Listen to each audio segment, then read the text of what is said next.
Կարող եք մի քանի անգամ ավելի ինքնավստահ ինձ ասել, դուք դա եք խախտում բարեգործության մասին օրենքը եւ այլն։ Այն որ դուք դա այդպես վերջնական դե դրա համար անկախ դիտորդի դեմ մենք համապատասխան հայց ենք քննարկում ներկայացնել, որովհետեւ նույնիսկ անկախ դիտորդի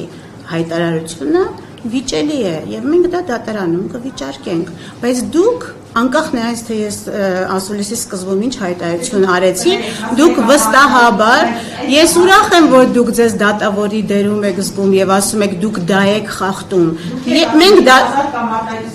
ես ինչպես տեսակ խոսքը գնում էր իմ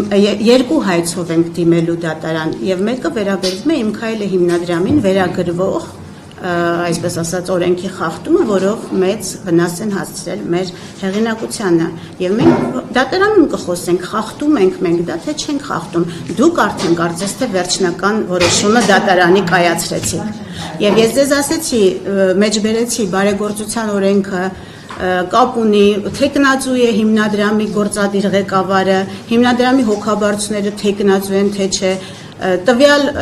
քաղաքական ուժի ղեկավար մարմնի մաս են թե չէ դրանք բոլորը նրբություններ են գուցե նյուանսներ են որոնք ձեզ հետաքրքիր չեն բայց էական են առնվազն դատարանում էական կլինեն այնպես որ մի շտապեք վերջնական վերդիկտներ հայտարարել իբր մենք որևէ բան խախտում ենք